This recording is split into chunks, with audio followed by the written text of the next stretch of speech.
Okay, so welcome to the audience who will follow this very interesting webinar about new treatment for severe intoxication and also snakebite and organophosphorus poisoning. And I would like to greet you all, and I would like also to greet my two co-speaker, Professor Ganapathy from India and Professor Omar from South Africa. So maybe without any further ado, I will start with my presentation. So maybe someone can introduce myself, or if I can do it myself. So I'm a professor and a co-director of the ICU department of the Brugman University Hospital in Belgium. I have more than 350 published peer-reviewed papers in PubMed under honorary PM and honorary P. I've also, I'm editor-in-chief of the Journal of Translational Internal Medicine with an impact factor of 2.7. And I'm also section editor for nephrology for analog intensive care, BMC nephrology, blood purification, and some other journal. And that's all for the moment. So I will go to my presentation. So just a few seconds here. Okay, so my presentation is about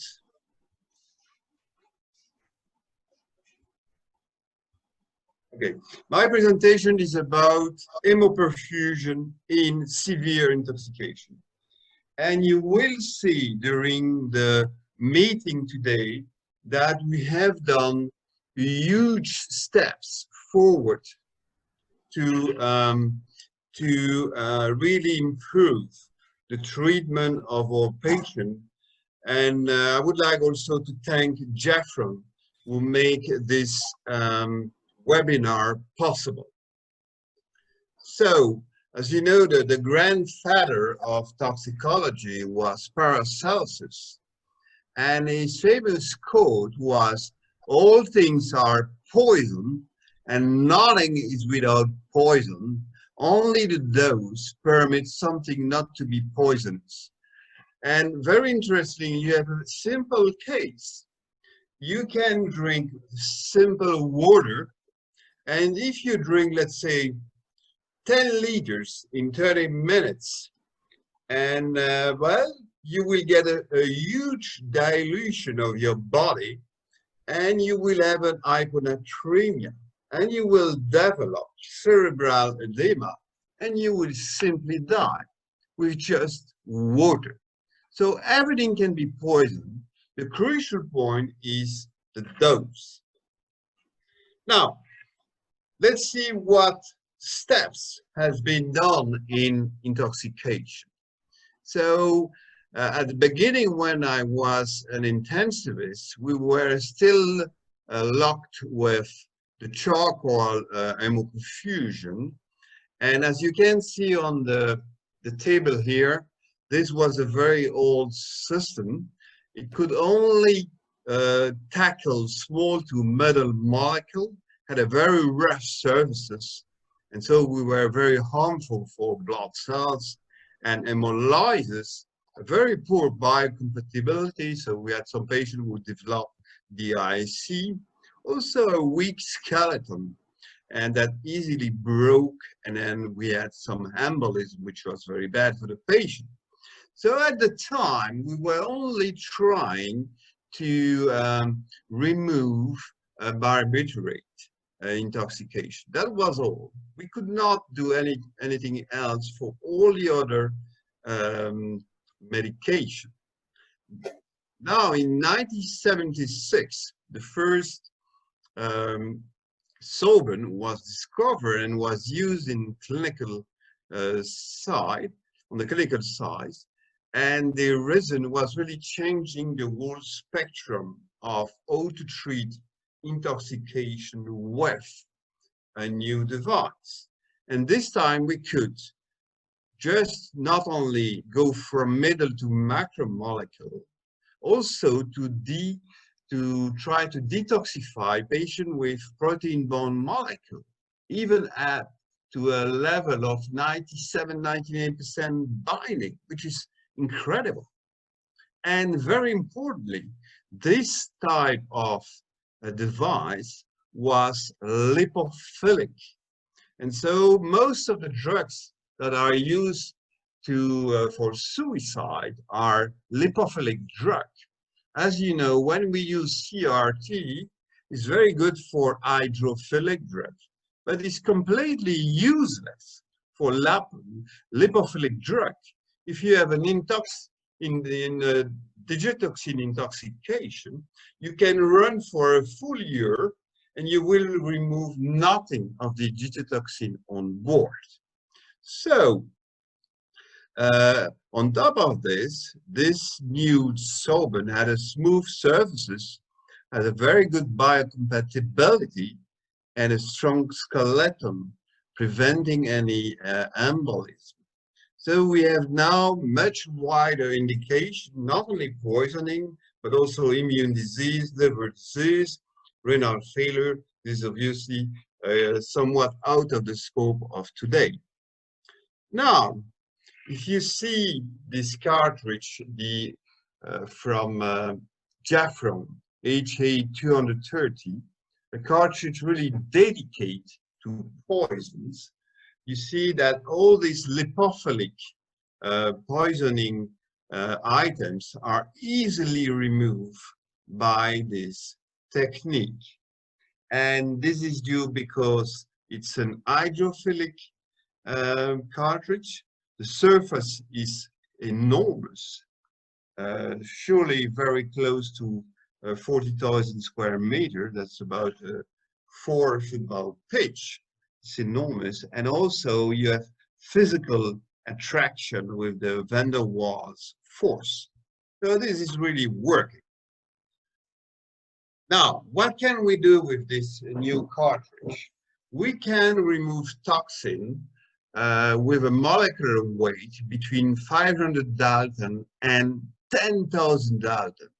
Enormous. As I said before, very high protein bounded. Have to say 97-98%, still feasible. And it's obviously a lipophilic cartridge, and hydrophobic obviously, but lipophilic meaning that we can now touch on most of the medications that are lipophilic. And for instance, for poisoning, we can tackle paraquat poisoning, and we come back to this. One of the next speaker from South Africa will go on acute severe organophosphate poisoning, so I will not touch on this, and I will say a few words about carbamazepine overdose. But what is even more important is the spectrum of this new cartridge, because the spectrum is really incredible. It's much more than just drug overdose. It can remove pesticides like paraquat. It can remove rodenticide like tetramine.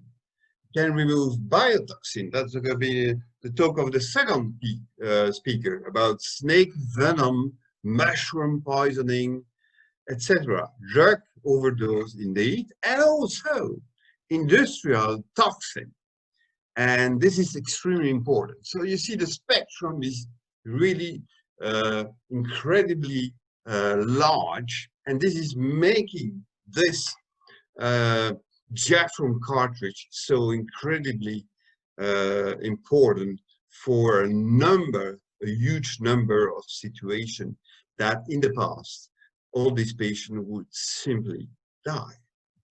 Now, let's go first for paraquat poisoning. And you see here on the right upper side of the slide, I put a work that I was doing when I was beginning.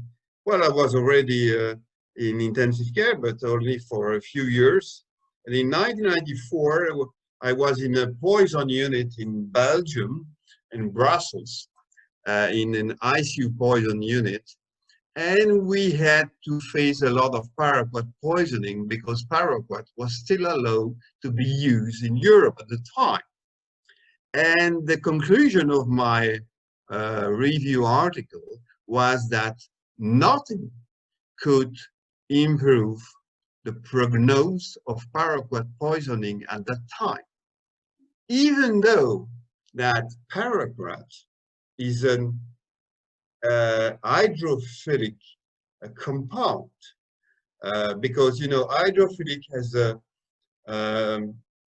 volume of distribution less than 1 liter per kilo, and everything who is lipophilic is above 1 liter per kilo. But we tried many times CRT, and it was completely useless.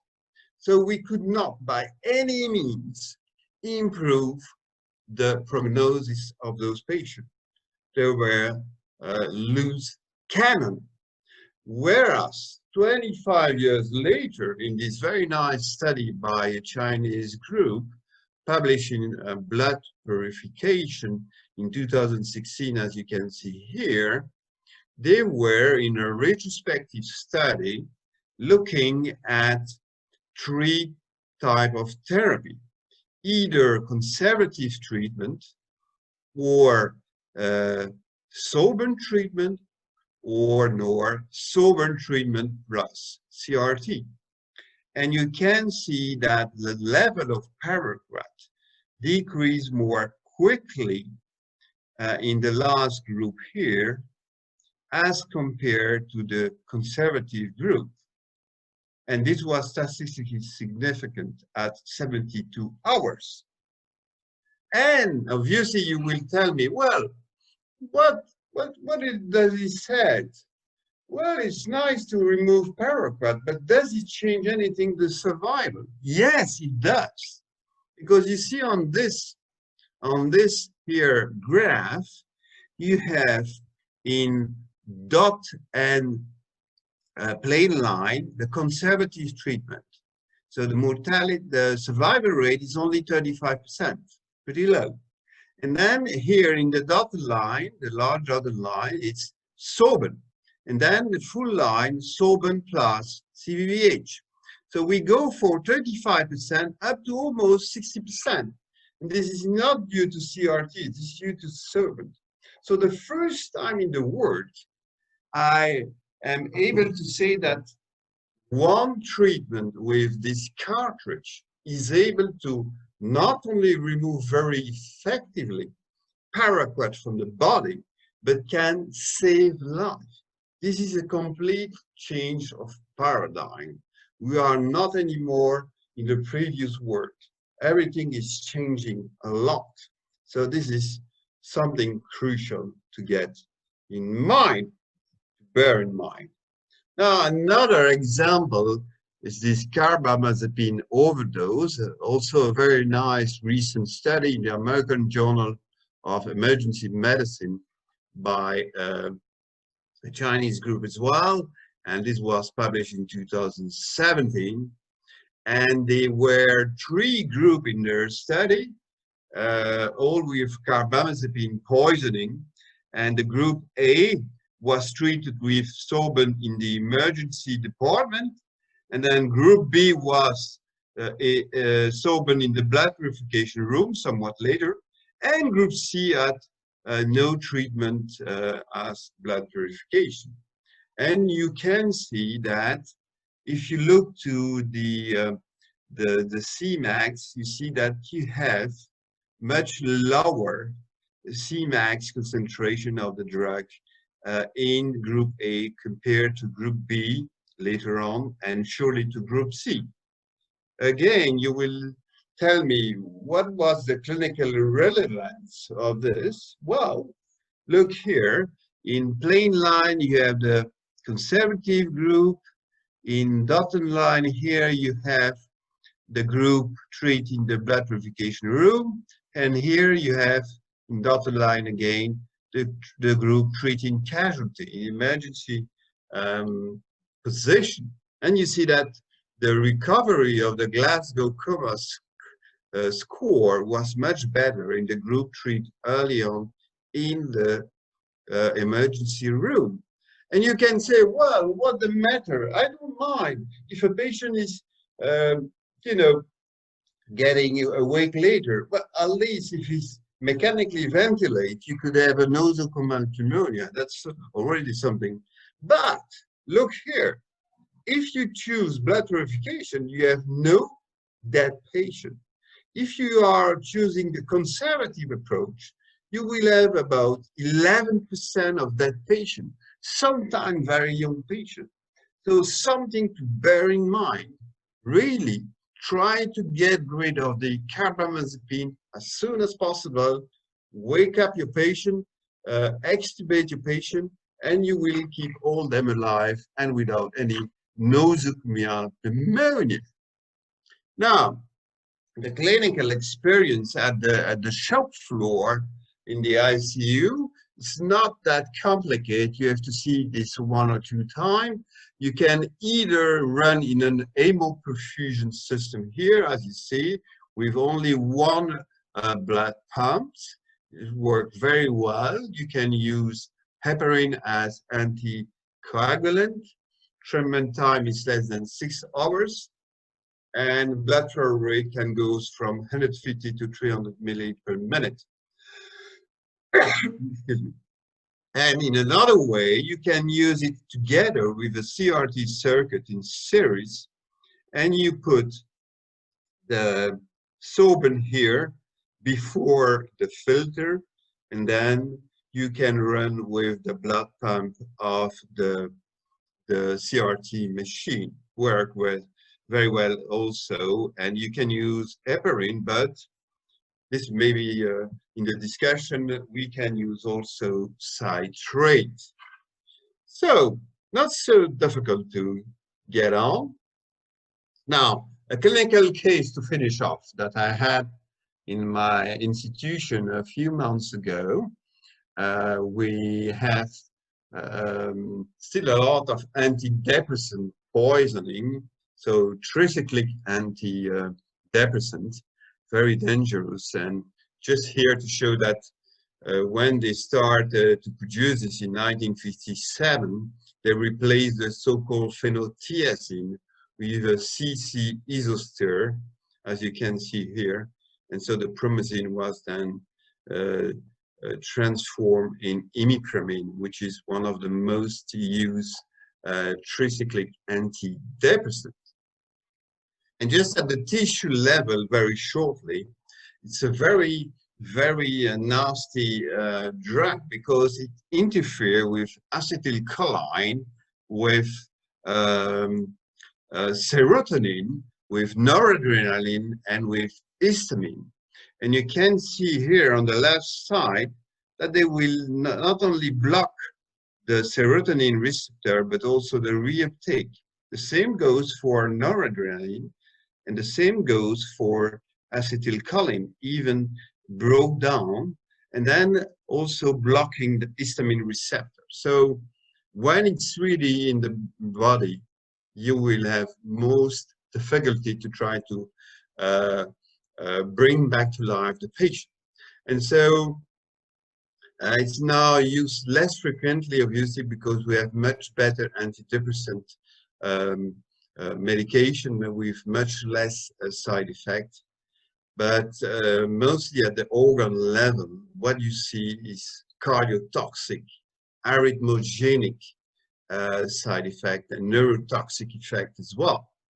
And the cardiac effects are mediated by their action on fast sodium channel in the cardiac conduction pathway and the myocardium. And very important, tricyclic are lipophilic drugs. So you can try with CRT, it's just useless. You need the dedicated sorbent from Jaffram to try to approach this.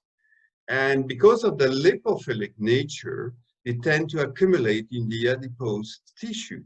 So it's called the phase of fixation. And then it's even very difficult to get them back to the bloodstream when you can have an action on their removal. And on top of this, there is a lot of pharmacologically active metabolite, and the majority of the drug is excreted by the kidney after metabolization. So this was a 50-year-old female admitted to our ICU for acute imipramine self-poisoning. She was unconscious upon our arrival on the emergency medical service, and she arrived about 7 hours after the ingestion. It's already somewhat late, to be honest.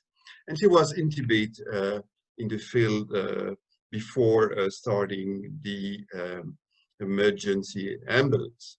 When she arrived in the ICU, she had already conduction abnormality. And then whenever you see an enlarged QRS, this is very bad news. This will say that you will have all the possible complications with antidepressant intoxication. And indeed, we got those with ventricular tachycardia, ventricular fibrillation, torsade de pointe, and then refractory cardiogenic shock. And we tried to treat with bicarbonate and lactate to try to minimize the effect of the antidepressant, but this was not working.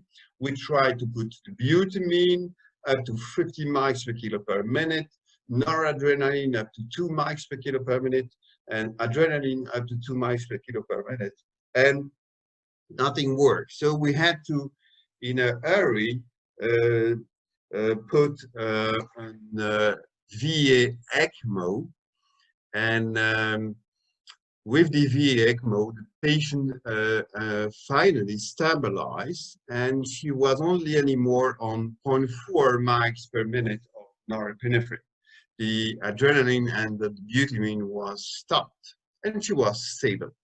Unfortunately, in the hurry, we implant, instead of a 15 French, what we used normally as an arterial return, and which induce much less limb ischemia and doesn't need a backflow. We inserted 17 to be sure that we had enough blood flow with the rescue VA ECMO. And unfortunately, she developed limb ischemia with rhabdomyolysis and oliguria. And because of this, we had to start CVHDF 24 hours after the ingestion. We used 3 hemoperfusion filter and the blood level of imipramine and desimipramine. As you know, there are 2 components in this drugs, and they are altogether very, very dangerous. Were measured every 6 hours, and I will show you the data. And we did the measurement in the arterial blood, pre and post at sober, as well. I will show you. On average, when you see the post-filter imipramine as compared to the pre-filter, they were 45% lower than pre-filter, saying that we were effective in removing imipramine from the bloodstream of this poor lady. The same was seen for desimipramine levels, and the levels were going down from only 32% less than the imipramine. This is well known. And then in the following days, the cardiac function improved very quickly, and we could expand the ECMO after 4 days. Then we said probably she will improve some more, and she did. She had a severe ARDS, and this was down resolving, and it was also easy at that time to wean the ECMO, because the ECMO was used not only for the hemodynamics but also for the respiratory function. And we were very scared about the neurological outcome of this lady because she had myoclonus during the first day. And despite this, she regained full consciousness on the 5th day after admission. And despite we took out as quick as possible ECMO arterial cannula, she developed more ischemia of the lower left limb, and despite the use of a backflow cannula, like we do for 17 French cannula. Ischemia was treated by surgical thrombectomy and fasciotomy of the calf. At the end, the patient lost 60% of their muscles of the left calf, but after very heavy rehabilitation and revalidation, she was able to walk, and now I saw her quite recently, she's able to walk quite almost normal.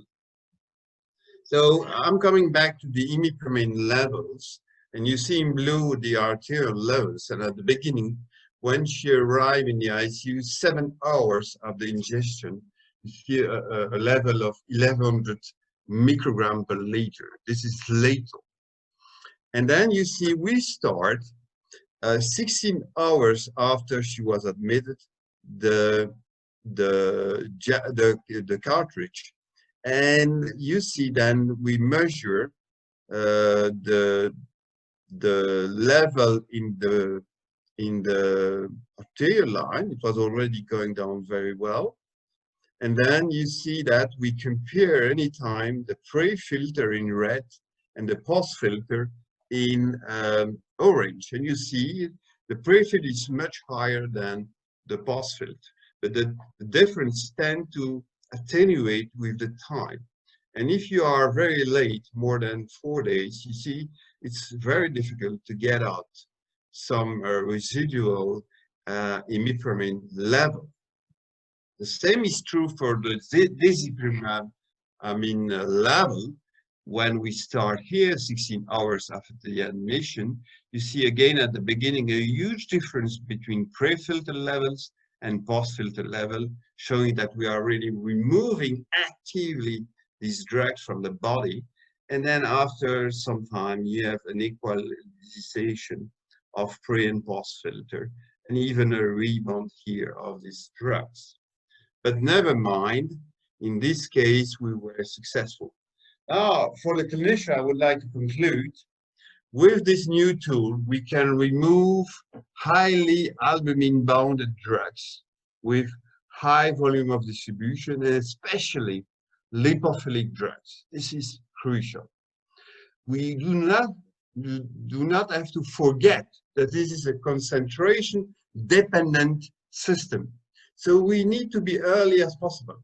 Like in the case I show you, we were too late because we were 60 hours after the admission, and we had to put a VA ECMO 9 hours after the admission. So we should have started this cartridge immediately when she arrived. And probably we were then able to prevent the use of VA ECMO. And this is true for other drugs as well. Removal of very different drugs is possible. Just mentioning a few: antidepressant, venlafaxine, tricyclic antidepressant, cardiac glycoside like digoxin, pesticide, paraquat. I show you a nice study. Another speaker will cover the acute severe organophosphate poisoning, and then also drug overdose. I show you carbamazepine overdose, digoxin overdose. It's a complete change. I remember digoxin overdose 15 years ago, or 20 years ago, we had to call for a special antibody to block digoxin. This could take, I don't know, 5, 6 a day to come, and then the patient simply died. Nowadays, we have the cartridge directly on the ICU. You can start it almost immediately, and you save the patient. That's a big difference, especially for a very young patient. So it's life-saving, that there is absolutely no doubt about this. And early application can prevent the use of VA ECMO, as I was telling you. Now, in summary, we have a very broad spectrum. First, let's go for some suggestion for use. Early application, as I tell you, you can avoid an VA ECMO and some other complication, multi-organ failure. Intensive treatment at the beginning, 2 times a day with the cartridge. Longer treatment time, 3 to 5 days. You have this huge spectrum with this Jafron cartridge. Pesticide, rodenticide, biotoxin, drug overdose, industrial toxin. So a lot of things can be removed easily with this special cartridge. And finally, I would say this accelerates the poison elimination, it alleviates the complication and especially multiple organ failure, improve quickly hemodynamic stability, shorten the hospitalization, and then reduce the need of VA ECMO, and finally, for sure, improve survival. Thank you so much for your kind attention.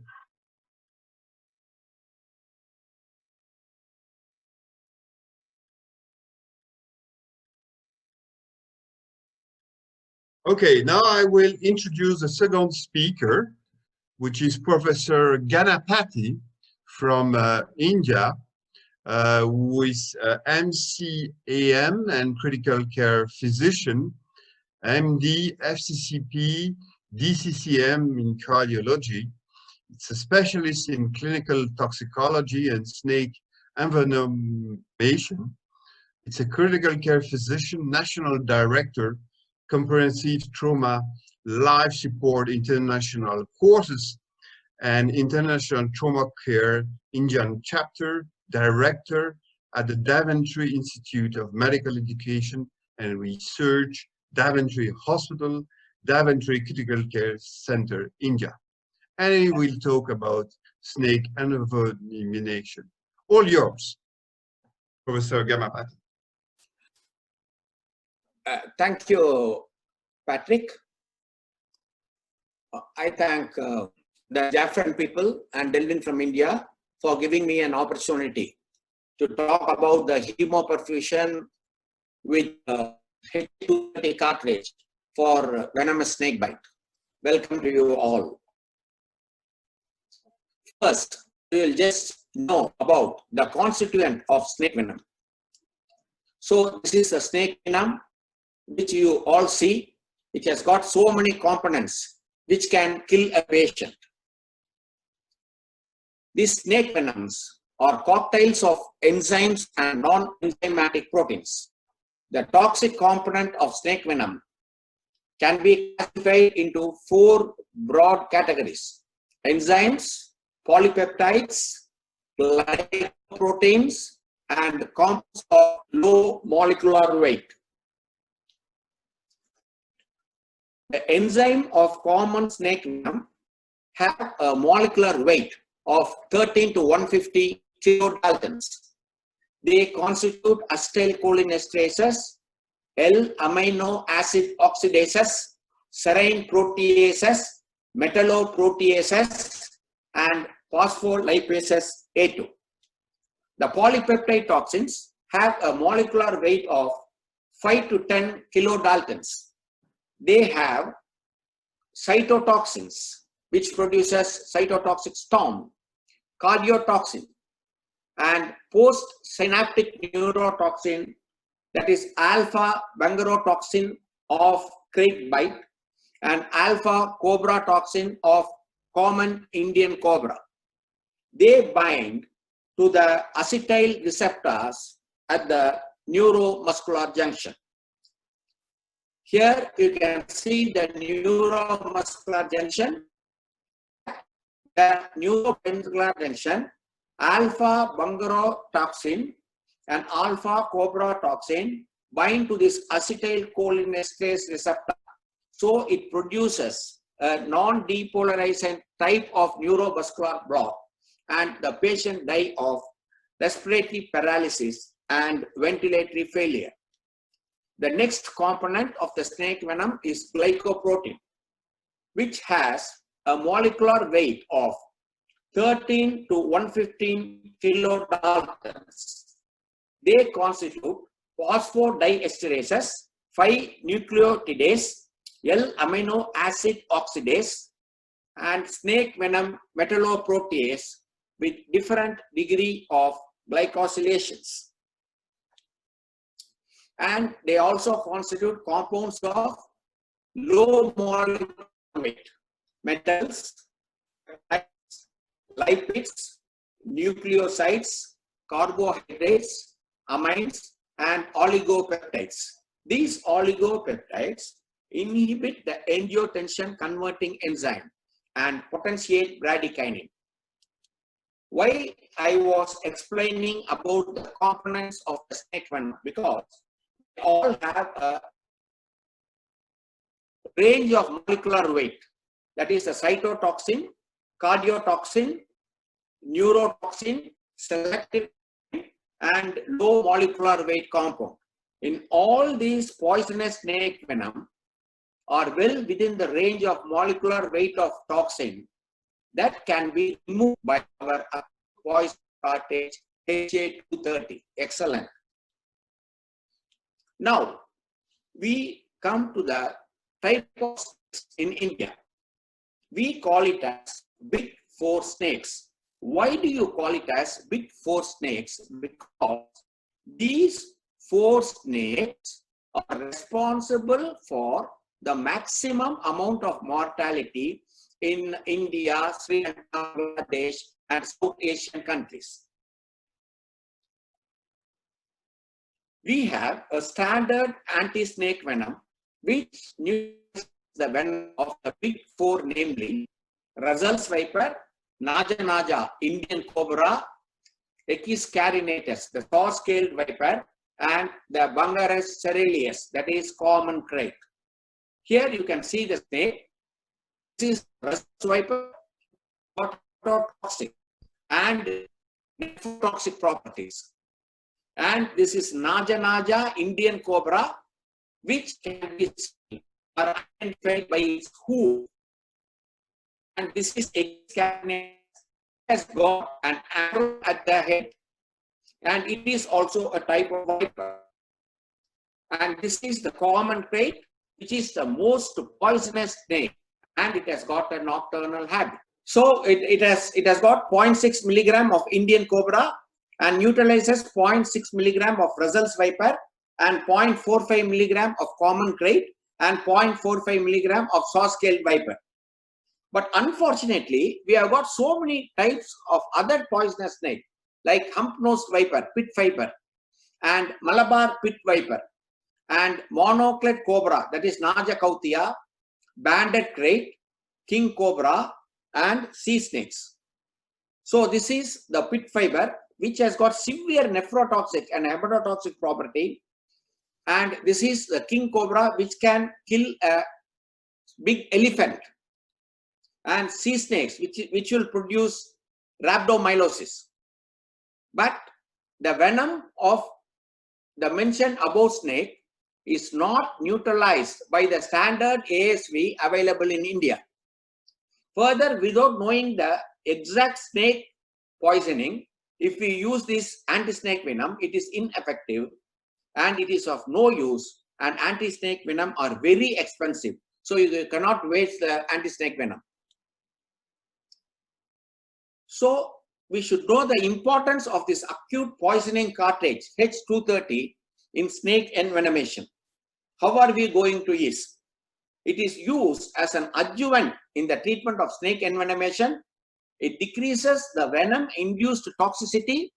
It relieves from complications and reduced prolonged hospital stay.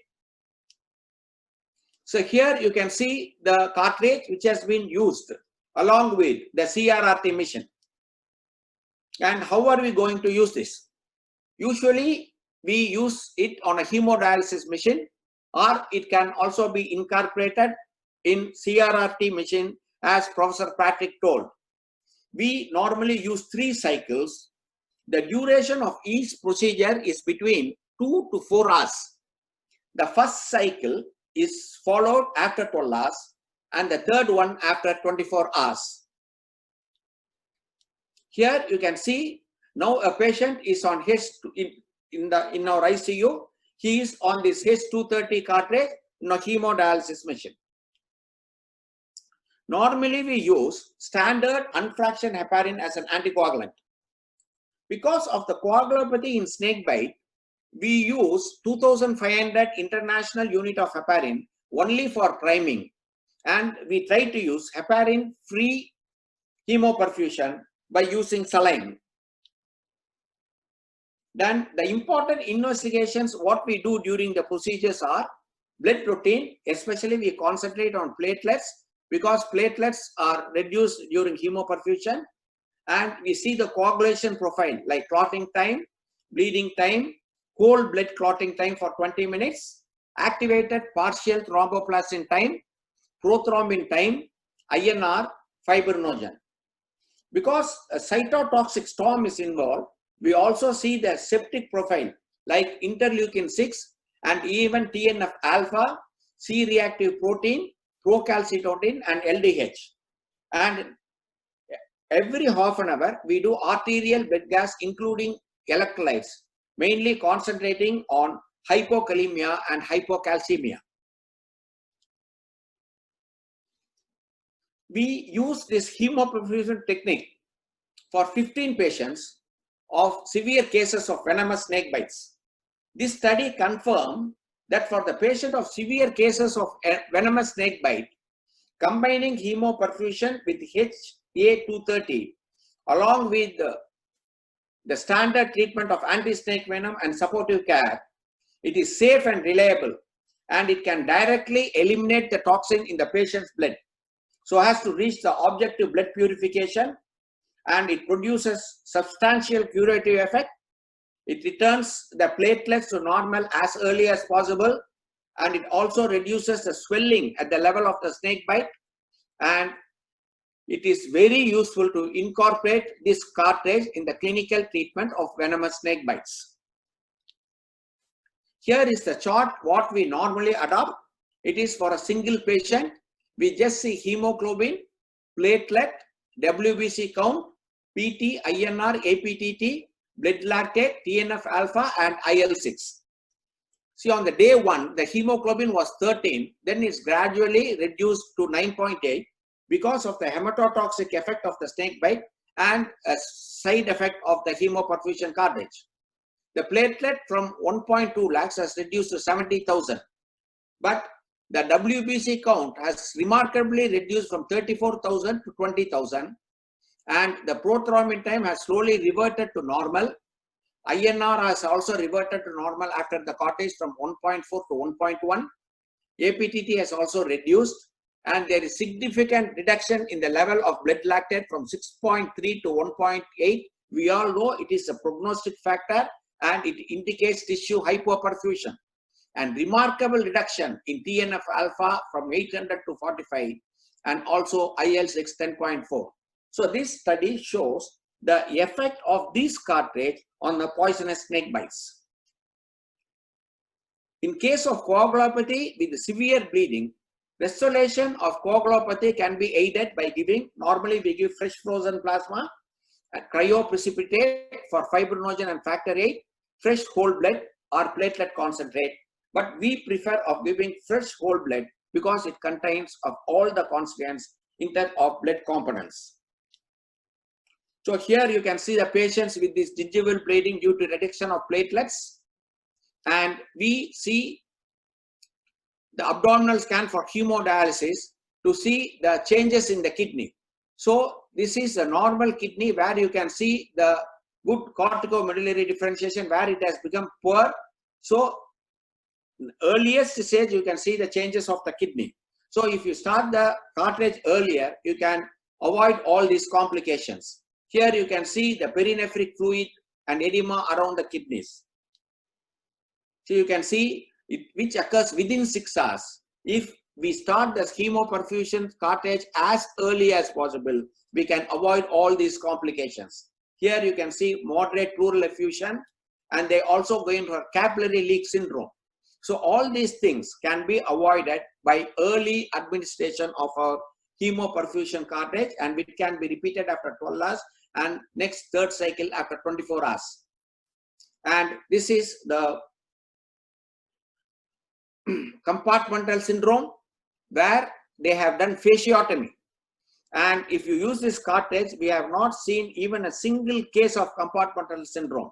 Using this cartridge along with the anti-snake venom produces excellent effect with immediate reduction of swelling, and you can avoid the compartmental syndrome. And they go in for necrotizing fasciitis because of septicemia. We all know it has got a very high mortality rate, and this can be avoided by early usage of our hemoperfusion cartridge. And the important thing, this is a crate, and this crate has got neurotoxic effect. But this neurotoxic effect is at the level of the presynaptic effect and not at the posttraumatic level.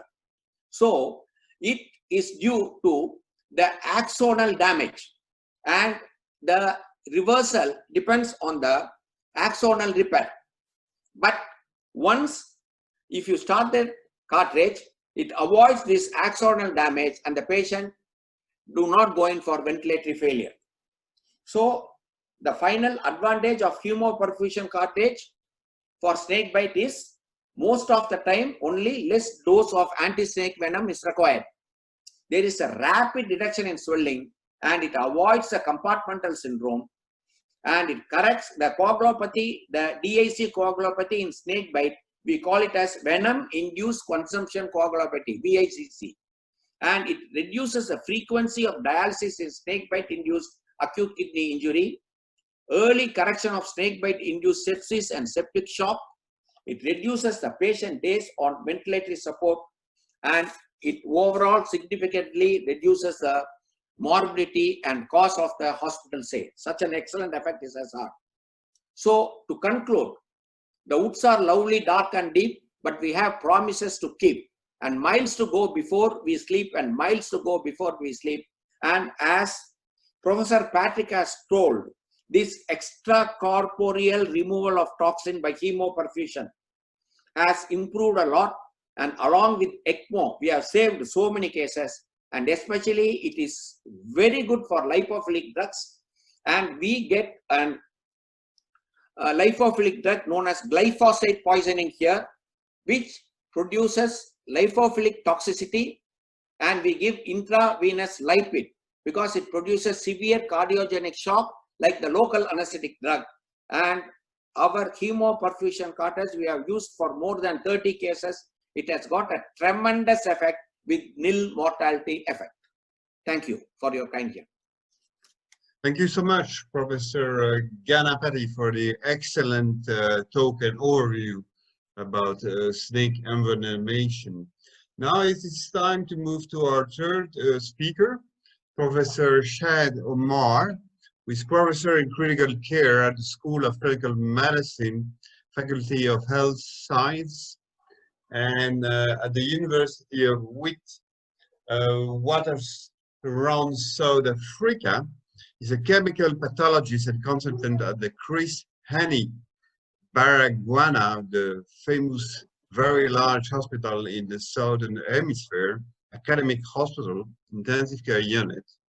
He's a council member of the Critical Care Society of Southern Africa, has more than 40 scientific published articles and abstracts. He recently initiated a trial using hemoperfusion therapy for organophosphate poisoning. In total, more than 10 ongoing research. The floor is for you, Professor Shad Omar, and you can start your presentation, which is about the organic phosphate poisoning. All yours. Thank you, Patrick. And thank you for the two great talks, and thank you, Prof. Ganapathy. Good afternoon, everybody, and good evening as well. I'm going to talk about the emerging role of hemoperfusion therapy, and I'm going to focus on organophosphate poisoning.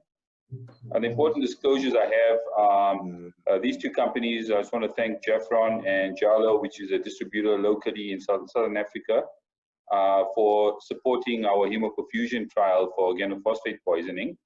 And Yes, and let's get started.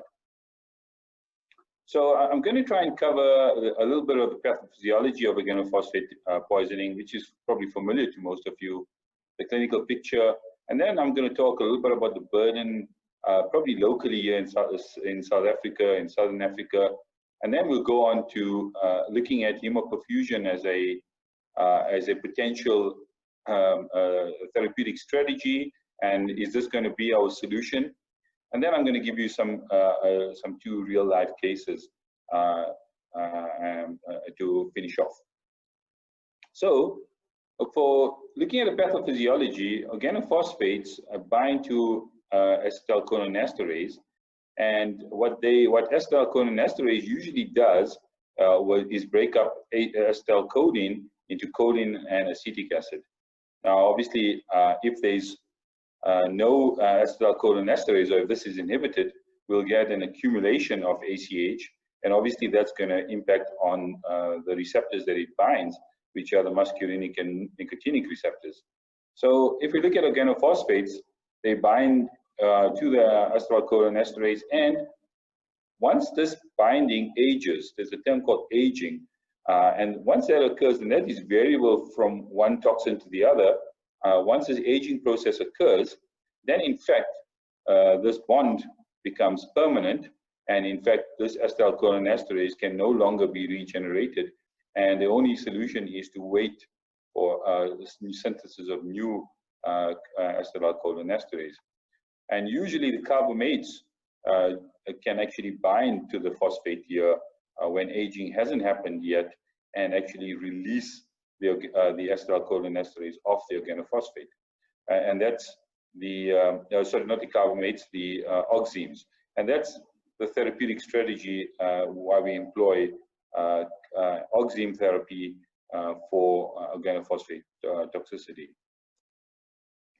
Now, looking at the mechanism of clinical signs and symptoms, obviously, if we have an increase in acetylcholine, we'll have an increase in binding to the nicotinic receptors, and these are at the neuromuscular junction, and they're going to cause weakness and tremors and eventually even paralysis.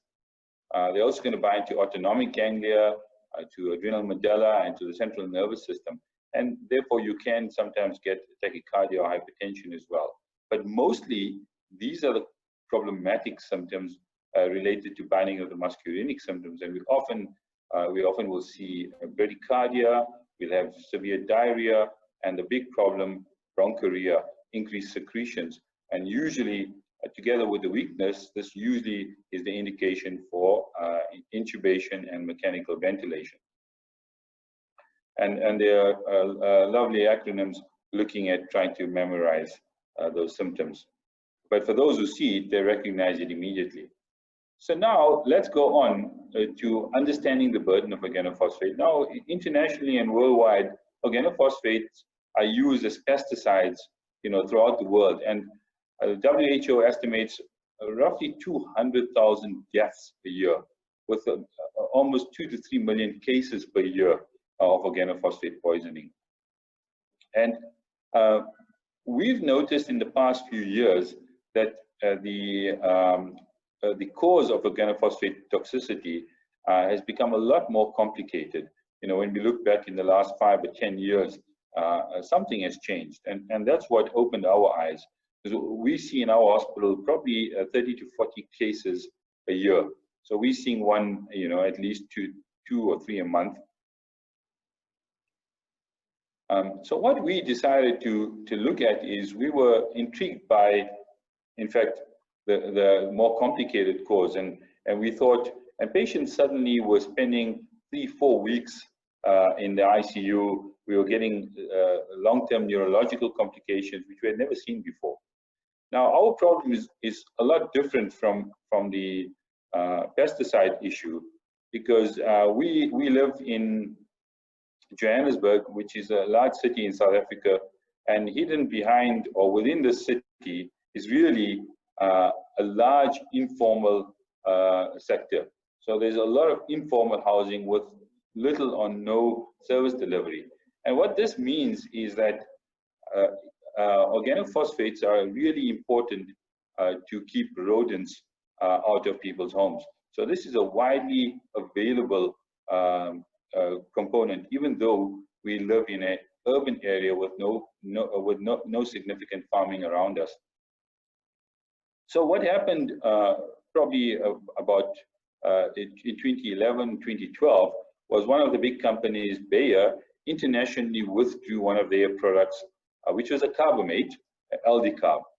And unfortunately, there's a huge demand for some sort of product to keep rodents away. And in fact, very quickly, the market was saturated with true organophosphate. And we've tested a few patients, and we believe that Turbufos has largely replaced LD carb. And so we thought, could this be the reason why we're suddenly seeing a change in the picture? Now, the carbamates generally will be hydrolyzed spontaneously, and within 2 days or 48 hours, patients will improve. Whereas the organophosphates actually bind irreversibly, and the cause is a lot more complicated. So we actually set out on this little study where we looked at the primary outcomes. We compared 2 periods, 2012 versus 2017, because we felt those were far enough. In 2012, we were still seeing a carbamate poisoning, and in 2017, we suspected that things had changed. So we compared the 2 periods in terms of length of stay in the ICU, and then we looked at a whole lot of secondary outcomes. And what we essentially found was that the median length of stay in 2017 was 7 days versus 2 days. There were a lot more complications. In fact, ICU admission risk went up almost 5-fold. And this is the big thing.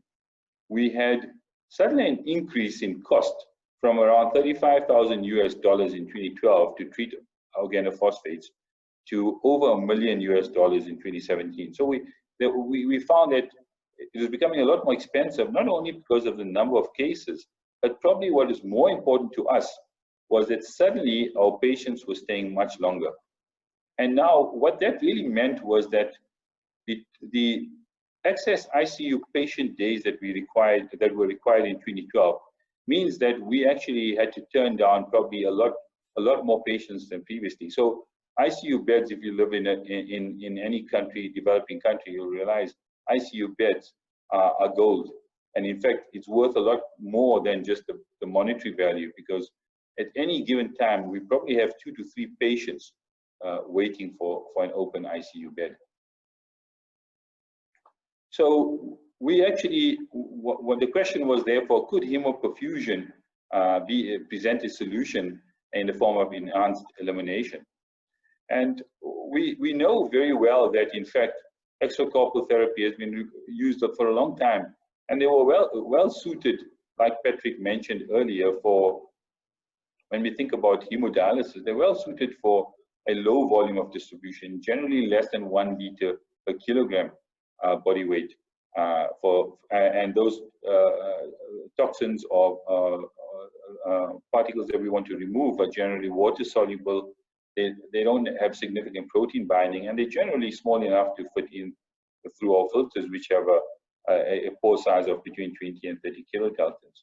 So the kind of toxins are quite specific that are removed by standard CRRT or intermittent hemodialysis or hemofiltration. Now, when we look at the different roles of hemodialysis, hemofiltration, and hemoperfusion, you can see that hemodialysis and hemofiltration are generally good for low protein binding, as I said, low volume of distribution, and water soluble.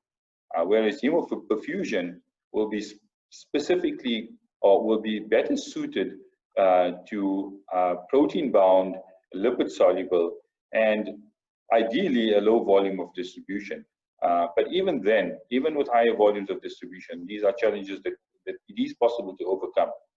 The other important thing is that when the endogenous clearance is low, then supplementing accelerated clearance with some sort of extracorporeal therapy is quite useful. And it's thought that if you can supplement clearance by about 25 to 30%, then it's probably worthwhile embarking on this strategy. So let's have a look at the determinants of clearance. We're going to look at, obviously, the toxin, and I talked about the nature of the toxin will help you decide what you need. The circuit configuration, will also determine it. The type of adsorbent, the properties of the hemoadsorbent column. Obviously the standard things like the catheter type and where it's sited. It's the catheter width, the blood flow that you use, and of course the duration of the therapy. Now, generally we use a dual lumen catheter placed in a central vein, usually a 13.5 French, probably 20 centimeters long. It usually has an access and return limb, and we have a disposable column. Now, the configuration, if you think about a CRRT configuration, pre-dilution, an effluent, post-dilution, and often we usually have a hemodialysate. I've taken the hemodialysate out because we don't really use that, but we stick in a filter, a hemoperfusion filter here, and we can actually have this together with hemofiltration or not. Okay. In the case of our study that I'm going to discuss in a little while, what we've chosen to do is run a pre-dilution, and this allows us to do some hemofiltration. And now the idea behind the hemofiltration is not really to assist with toxin removal, but rather to facilitate patency of the circuit, because this helps us keep the circuit patent together with heparin anticoagulation. And obviously, we've left out the post-dilution. Now, let's look at the type of absorbent materials. You can have very specific absorbent materials aligned with antibodies, etc., and we can have more non-specific ones. Charcoal is probably one of the earlier non-specific adsorbents, and charcoal is quite useful for endogenous substances, things like urate. It binds to these endogenous substances by weak forces, van der Waals forces, and the problems with charcoal generally are that it can cause quite a significant thrombocytopenia and leukopenia, and you can get something called charcoal embolism. And even though this has largely been prevented by coating the charcoal, once you coat the charcoal, then there's a significant size restriction on what you can remove. So the modern resins are probably a lot better, and I'm going to talk about them. And I suppose this is where a company like Jeffron comes in, because we're using their HA230. But essentially, the resin that they use are styrene beads, or at least the one we're using. It has a benzene structure. It's heat stable. It's very lipophilic. It's much more stable than charcoal, and it's not likely to embolize. And what we've noticed, and from the literature you can see as well, is that there's a lot less thrombocytopenia. It does occur, but to a significantly lesser degree. Now you can see the other advantage of using a resin is that you can have a wide range of toxin removal. You can choose a filter that can remove protein-bound toxins. You can have large toxin removal like cytokines, TNF-alpha, which are just under 20 kilodaltons. And the one we're using is the HA230, which is pretty well suited to the organophosphate. But I can tell you this has a range probably to cover cytokines as well. Okay. Now, the other important column properties are obviously the surface area, and this has been spoken about by Patrick in terms of the HA filters, very, very large surface areas. Obviously, the adsorbent mass is important, and every column will have a capacity linked to the mass. But what's interesting is that even if we haven't been able to saturate these columns, but even if you are able to saturate them, you can always run them in series. You can run duplicate. You can replace them one after the other, etc. So many ways to get around that. And then the pore size has an important property in terms of the speed of clearance. Small pore sizes generally have a high initial clearance, when compared to large pore sizes. The circuit factors are pretty similar to that of CRRT, relating to recirculation, size, blood flow. Generally, we limit our blood flow to below 300 mils per minute to avoid hemolysis. And we're using a blood flow of 180 mils per minute, somewhere between 150 and 200. We've obviously combined it with hemofiltration, and the duration that generally gets us to saturation point is somewhere between 2 and 6 hours. Now, what's very interesting is that saturation actually has a lesser contribution by the toxin absorption, and rather the more important component for saturation is actually cell debris that actually and protein binding to the actual filter or column, and obviously clearance will progressively decrease as saturation occurs, and generally modern resins have a far higher saturation point than charcoal, so they have a greater ability to remove toxin capacity. Now, the possible challenges for using a hemoperfusion filter to remove an organophosphate might be considered that the volume of the distribution of some organophosphates are much higher than 1 liter per kilogram. The molecular weight may be a contributory factor. And then obviously, because they're lipid-soluble organophosphates, they will have multi-compartments. You know, they absorb from the gut into the bloodstream and then into the fat compartment. And then obviously, we don't fully understand the intercompartmental transfer rates of lipid to blood for different organophosphates. So these are all largely unknown. So they need some consideration when you're trying to actually overcome this problem. So we looked at some of these challenges and we thought, okay, our toxin, we chose the filter based on the toxin's the size, on its protein binding, and then we obviously had to account for this second compartment, the lipid compartment, and therefore we realized we had to run multiple hemoperfusion sessions.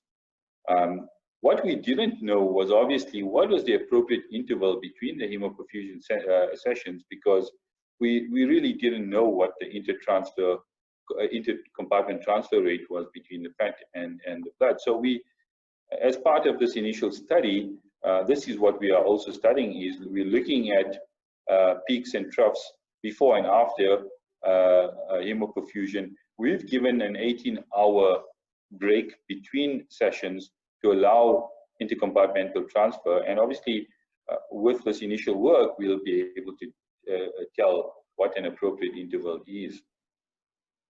But we've already learned some important lessons. So that's a trial that we're currently doing. We've already recruited 15 patients, and we've done about 17 or 18 cases in total in this last 6 months. So we've had the study is actually, you can look it up, it's been registered, and we're looking at it. It's a first in the way of a randomized trial comparing hemoperfusion to standard therapy for organophosphate poisoning in critically ill patients. So now I'm going to go on to the cases, and I guess this is the fun part.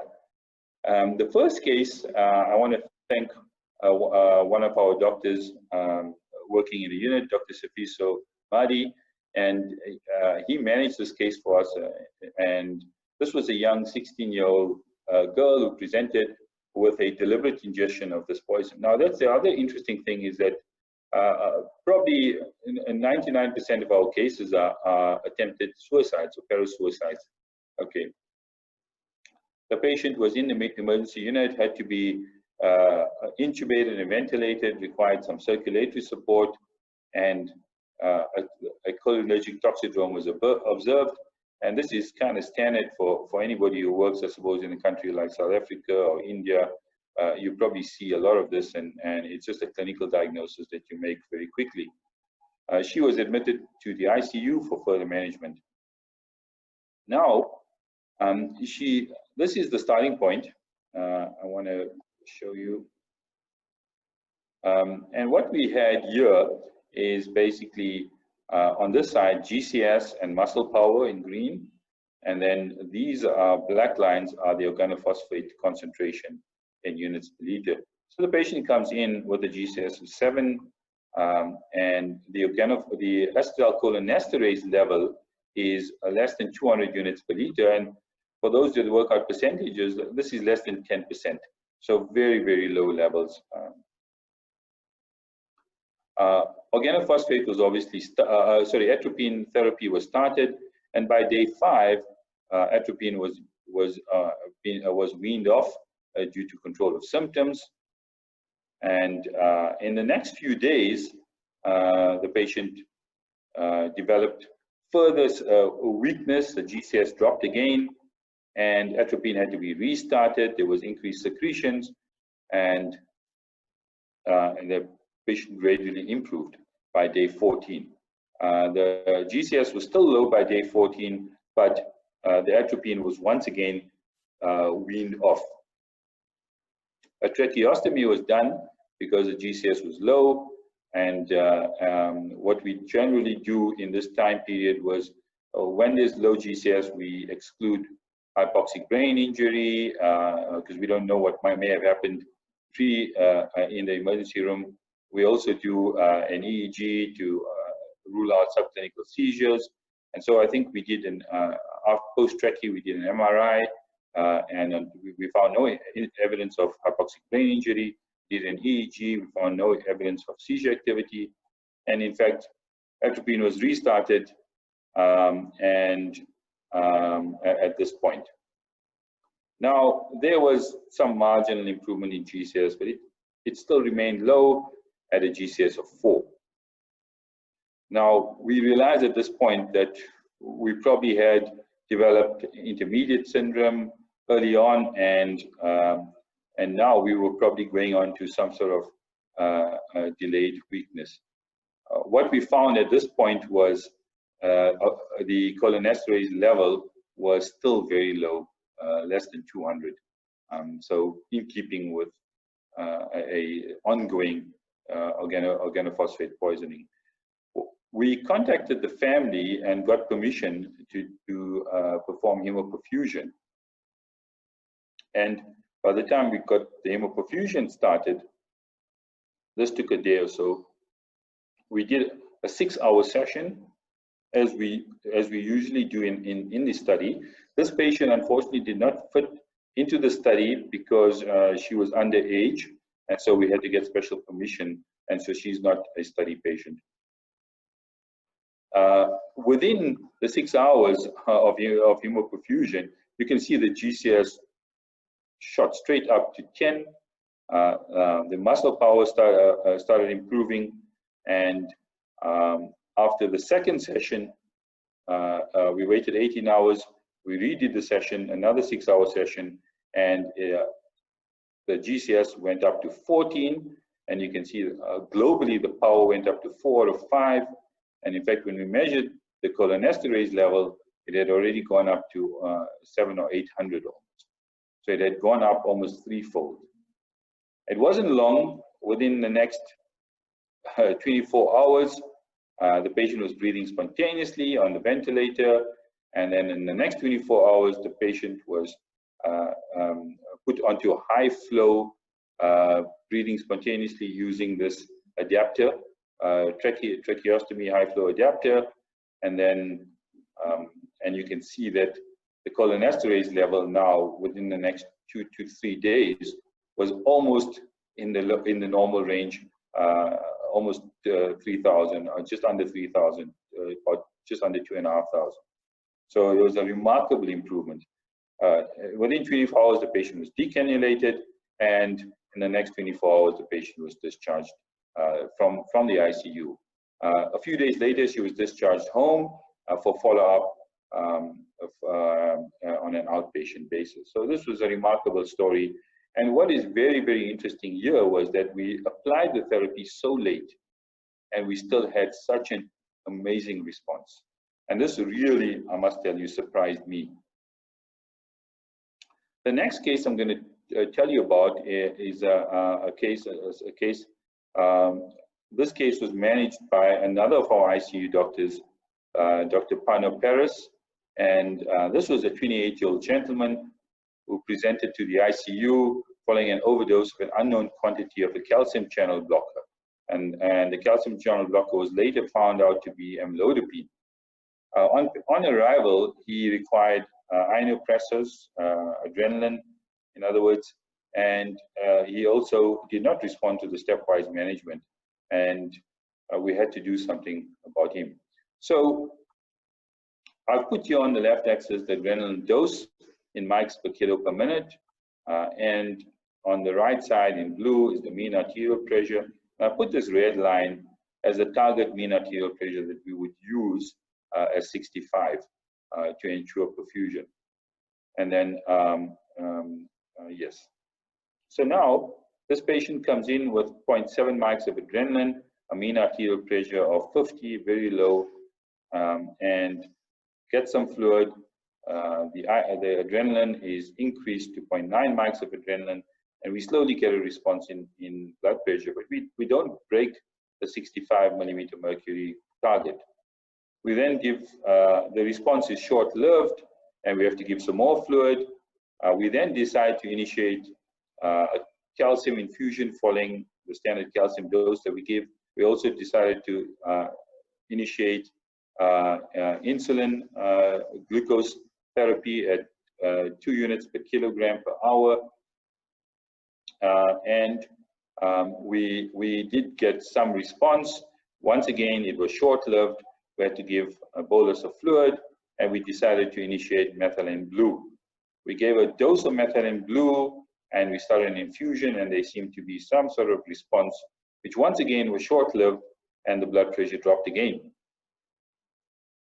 At this point, we had a discussion around whether we could attempt hemoperfusion therapy. We had a quick discussion with Jeffron, who consulted some experts. It may have been you, Patrick, and we decided to go ahead because there were some characteristics. It's protein bound, and we might succeed with the therapy. So we applied the therapy.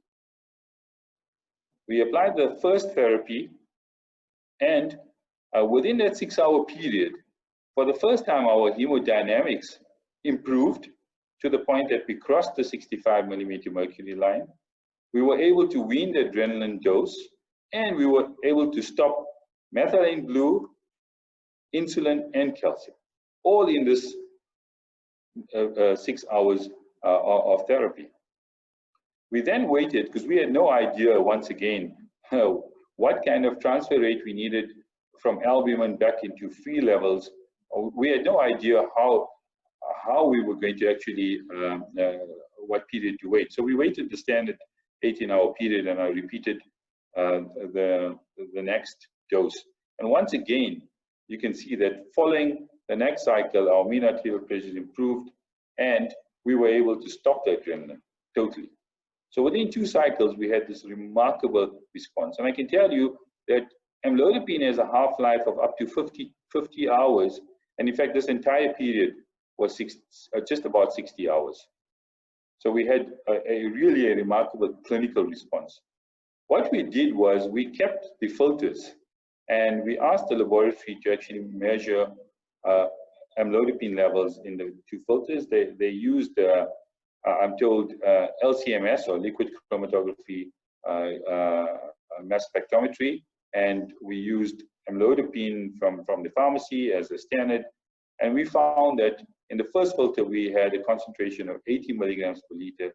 And then the second day, we had a concentration of 40 milligrams per liter. So certainly, we removed significant amounts, and in the first session, and we removed a significant amount that was reduced in the second session. And this patient was successfully treated and discharged from the ICU. So this was also just to give you some data around fatal concentrations in the body of amlodipine. So those are the 2 success stories, and I'm going to finish off there. And if there are any questions for anybody, we can probably take them. Thank you, Mr. Professor Omar. And we have now some time left for the discussion. And so some topic for the discussion would be, what do we need? Why do we need hemoperfusion for poison and drug overdose patients? So this is probably more in my sphere, in the sphere of Professor Omar, but at least when you see for paraquat and carbamazepine and antidepressant tricyclic, that hemoperfusion is really saving lives and avoiding patient to go into multiple organ failure and to have a very long stay in the ICU. But now I would like to ask to my other colleagues what they think about this. Professor Omar? Why do we need hemoperfusion for poison and drug overdose patient? Yeah, I think you make a think case with the calcium. We make a very good case with the calcium. Absolutely. I think what we're learning about is the drugs. We're learning about how hemoperfusion, how successfully it actually is able to bind to certain toxins. We have a wide range of sizes that we can remove. We know that these filters are effective against protein binding. I think the important lessons really are learning about the intercompartmental transfer of these lipophilic agents, so that we get the timing right. You know, ideally, obviously, for most drugs, the earlier we institute the therapy, the better. This would apply to most drugs, because then we would even reduce the redistribution rates.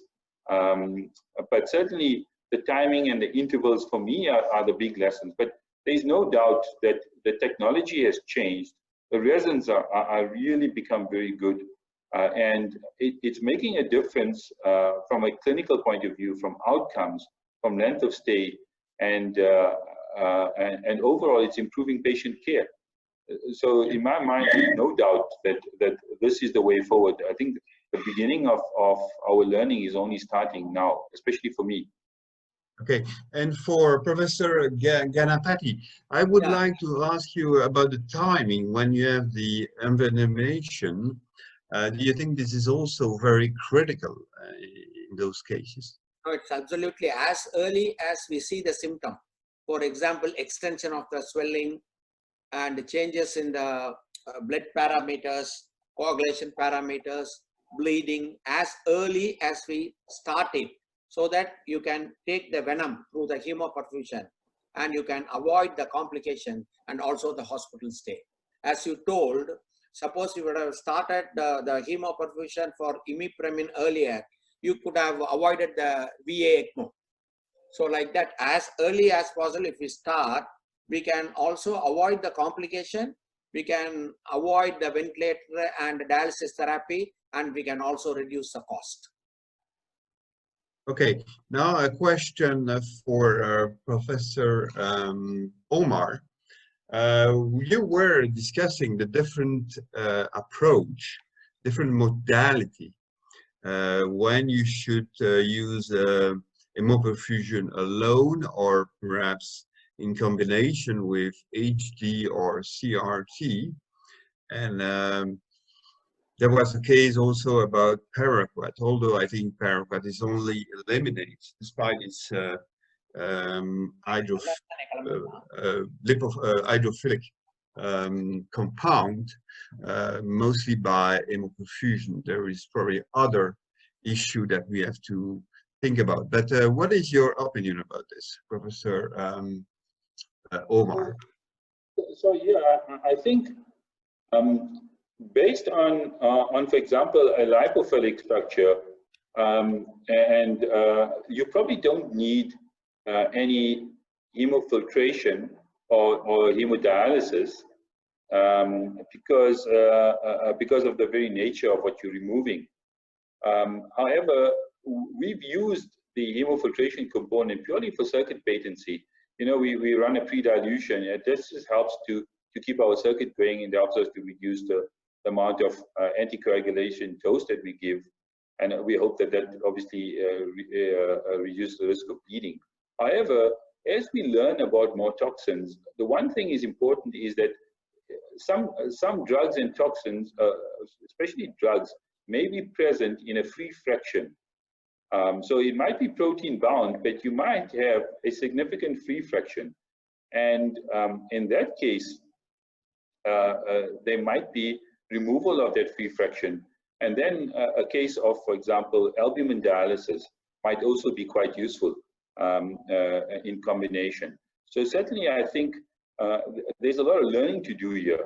But potentially, if your compartment is a free fraction to being dialyzed, and then albumin bound in the plasma then occupies the free fraction, and that's the rate of transfer, then certainly there'll be a case not only for the hemoperfusion, but there'll be a case for the removal of the free fraction, and possibly, you know, albumin dialysis as well. Okay, thank you. A question for Professor Ganapathy, because you were facing patient with sclerotomy, fasciotomy. So what would be your ideal anticoagulation when you use hemoperfusion in those patients? So actually, we go in for heparin-free dialysis or hemoperfusion. Only for priming we use heparin, and we give the saline wash, and we do hemoperfusion and hemodialysis. As we want to reduce the dose of heparin, and we try to keep the ACT level between 180 to 200. And then after finishing it, if it's more, we will reverse it with protamine sulfate. Okay. What about citrate? Pardon? What about citrate? What about citrate? Citrate. Yeah, we use citrate solution also. Yeah, and okay. when we use CRRT, we use with citrate. Yeah. Okay. Okay. Because then you can use it, and you can avoid to increase the bleeding of your sclerotomy and fasciotomy. Absolutely. Okay. For those patients, we go in for citrate. Correct. Okay, a very last, very quick question now to Professor Omar. How do you think we should evaluate the outcome of hemoperfusion therapy in all these very different indications? Because this was a very eclectic program, a fantastic program, really set up by the people from the company. But what is your thought about this? And then we have to close the session, the webinar. Yeah, that's a really great question.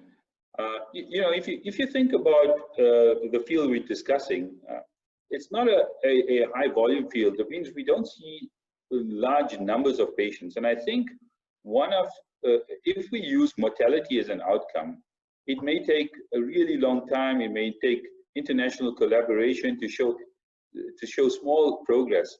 What I think is that if we can actually show no harm and some secondary benefits, which is why we chose length of stay. We chose length of stay in the ICU, and obviously as a primary outcome, and obviously complication rates, and then mortality as a secondary and tertiary outcome. Because you know, if we're going to do a study where we see 30 or 40 patients a year, to actually get a clinically significant mortality outcome might take us a decade.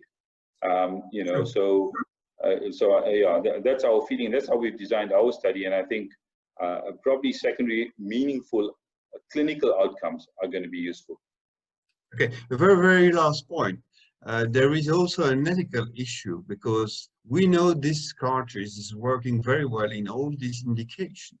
Can we still do some randomized control trial having a control group without the therapy and the treated group with the therapy? Seems to be, it's going to be more and more difficult. What do you think? I must say, I agree absolutely with you. we set out to do 40 patients in our trial. We are sitting at patient 15. And I can tell you, because you can't do a therapy like this as a blinded trial, it's open, obviously. You might randomize and conceal randomization, but the actual therapy itself, everybody knows this patient is getting a hemoperfusion and that patient is not. I'm already getting junior doctors in the unit telling me that you can't continue this trial because it's unethical. We already can see that every patient that we put on hemoperfusion is out within a few days, and the ones we don't is sitting here for a month. So I think that's an ethical question. It's a very valid point. We're certainly going to be looking at discussing with our ethics to look at a provisional look at the data once we reach 20, and we might have to terminate the study early because we actually might be biasing against control patients. Okay, very good. So it's now time to close the webinar. One question. I wish to thank all the speakers for their excellent contribution. I wish to thank Jeffrey for putting together this excellent program, very eclectic and extremely interesting for all this very different point of view. And we see that this cartridge has a huge capacity in the near future to really have a lot of indication in very different settings. And that is really unique because we were stuck, as the other speaker said, with the charcoal cartridge. And now we have something that we have in hand and we can save a lot of patients. But as all the speakers said, we need to learn more about this. But this is very, very convincing and interesting for the future. So I wish also to greet all the audience for sitting there and listening to us. And you can still send some question if you want to Jay Fronoff, to other people, and then they will send us the question by email and we will reply ASAP to your question in order to have some participation of your side. Thank you so much. Bye-bye and have a good evening or a good afternoon and see you soon. Bye-bye now.